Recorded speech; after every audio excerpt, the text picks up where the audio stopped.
You're live. Okay. It was the night before Cesar Chavez Day. But like what with I don't even know how to operate this thing. I want to say something because I wear this dress like all the time right now. You can't. I'm not, you know what I mean. It's that blue flowered thing. And I want to say out loud right now that I do wash it. I do launder it. You know, it's just really, it's so much more simple right now. My body's going through such a, it's in flux in this metamorphosis. And it's just so much more simple. My air conditioner is taking off like a 1,000-jet engine. It's just simpler in the midst of my layers of complication to have a few things that feel easy on my body. And I feel like saying that I do wash it when it's time to wash it. So, A Light in the Attic. Page 25, Joy, in Oprah's book. It's a very, very extra sacred Sunday for me.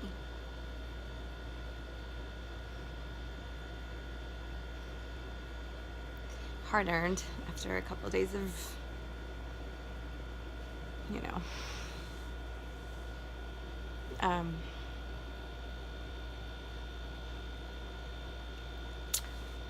extra sacred peril. And, Sunday, Bloody Sunday. Sunday, Bloody Sunday.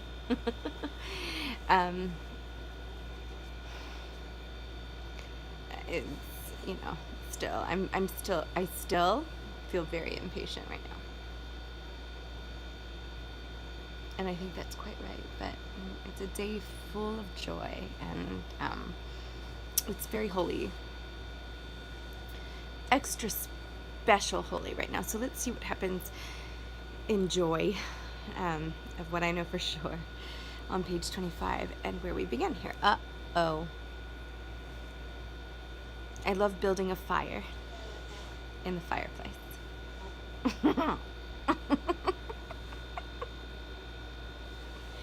Okay, I don't know how to operate my flashlight, you guys. Seriously, I can't do all this stuff at the same time.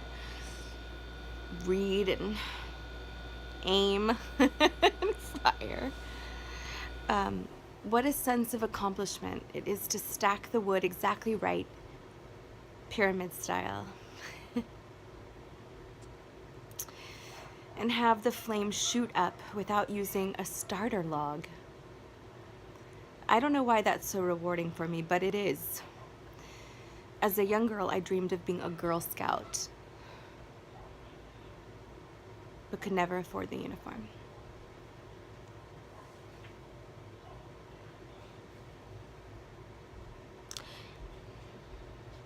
A fire is even better when it's pouring rain outside. And it's absolutely the best when I finished my work, checked my email, unplugged, and am ready to read. Everything I do all day, I do in preparation for my reading time. Give me a great novel or memoir, some tea, and a cozy spot to curl up in, and I'm in heaven. I love to live in another person's thoughts. I marvel at the bonds I feel with people who come alive on the page, regardless of how different their circumstances might be from mine. I not only feel I know these people, but I also recognize more of myself. Insight. Information. Knowledge. Inspiration. Power. All that and more can come through a good book. Page 26.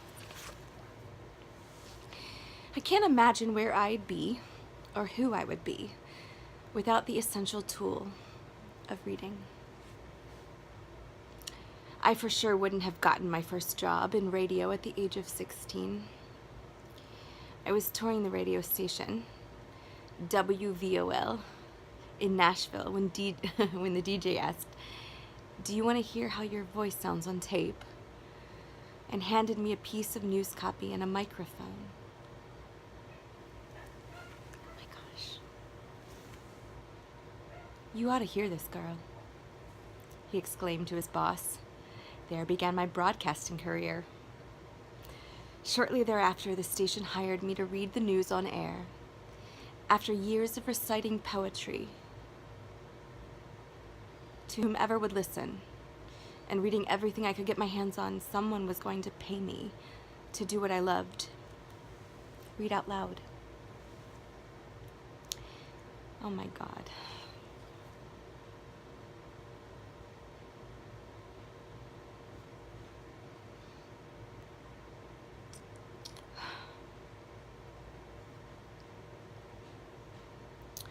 Books for me used to be a way to escape. I now consider reading a good book a sacred indulgence, a chance to be any place I choose. It is my absolute favorite way to spend time. What I know for sure is that reading opens you up. It exposes you and gives you access to anything your mind can hold.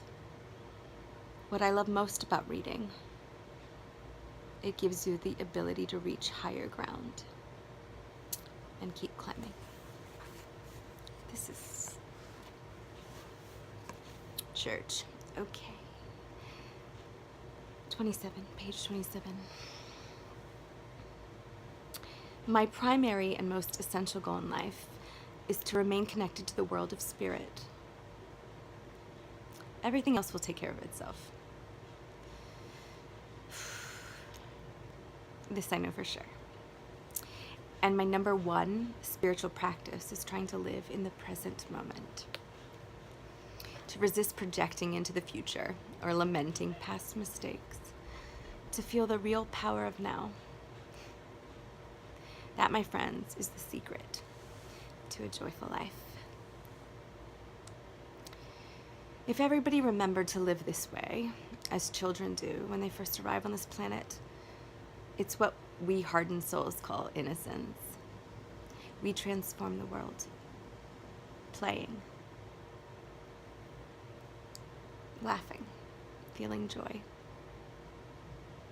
My favorite Bible verse, which I've loved since I was an 8-year-old girl, is Psalms 37:4.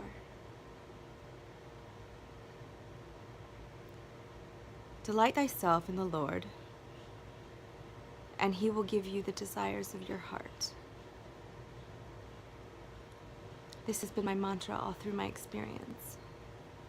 Delight in the Lord, in goodness, kindness, compassion, love, and see what happens.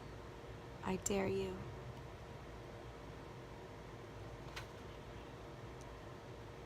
I dare you.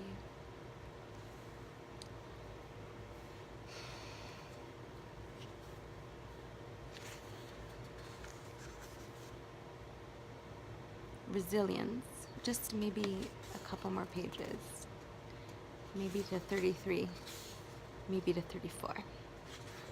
Resilience.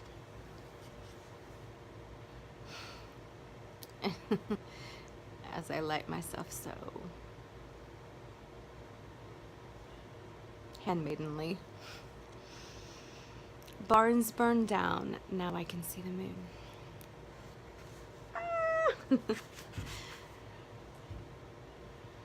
I can't pronounce his name right. I'm not gonna try, but it does end in Hyde, and 17th century Japanese poet.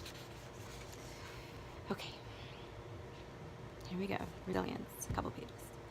No matter who we are or where we come from, we all have our own journey. Mine began one April afternoon in 1953 in rural Mississippi, where I was conceived out of wedlock by Vernon Winfrey and Vernita Lee, L-E-E.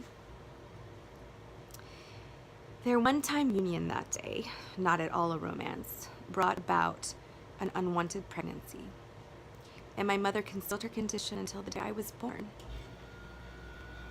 So no one was prepared for my arrival.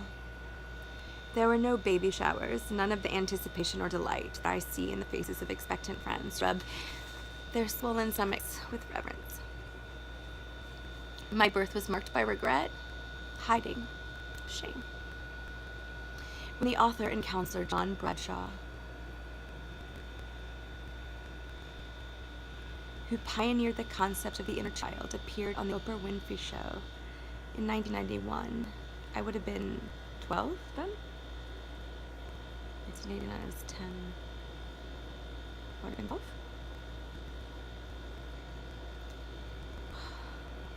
He took my audience and me through a profound exercise. He asked us to close our eyes and go back to the home that we grew up in. Visualize the house itself. Come closer, he said. Look inside the window and find yourself inside. What do you see? And more important, what do you feel?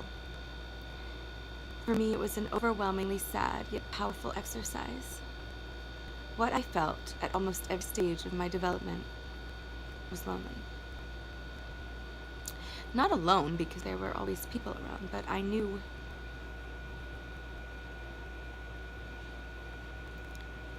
that my survival depended on me. I felt I would have to fend for myself.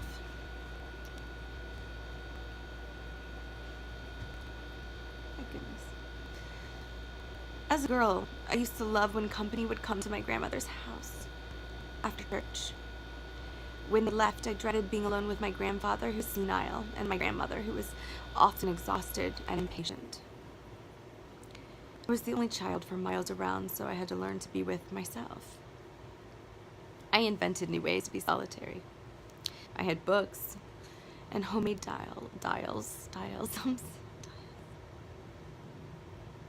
homemade dolls, and chores, and farm animals often named and talked to. I'm sure that all that time alone was critical in defining the adult I would become. Oprah, what is going on? Looking back through John Bradshaw's window into my life, I was sad that the people closest to me didn't seem to realize what a sweet-spirited little girl I was. But I also felt strengthened seeing it for myself. Like me, you might have experienced things that caused you to deem yourself unworthy. I know for sure that healing the wounds of the past is one of the biggest and most worthwhile challenges of life. It's important to know when and how you were programmed so you can change the program. And doing so is your responsibility, no one else's. There is one irrefutable law of the universe. We are each responsible for our own life. This is page 33. If you're holding anyone else accountable for your happiness, you're wasting your time. You must be fearless enough to give yourself the love that you didn't receive. Begin noticing how every day brings a new opportunity for your growth. How buried disagreements with your mother show up in arguments with your spouse. How unconscious feelings of unworthiness appear in everything you do and don't do. All these experiences are your life's way of urging you to leave the past behind and make yourself whole. Pay attention. Every choice gives you a chance to pave your own road. Keep moving. Full speed ahead.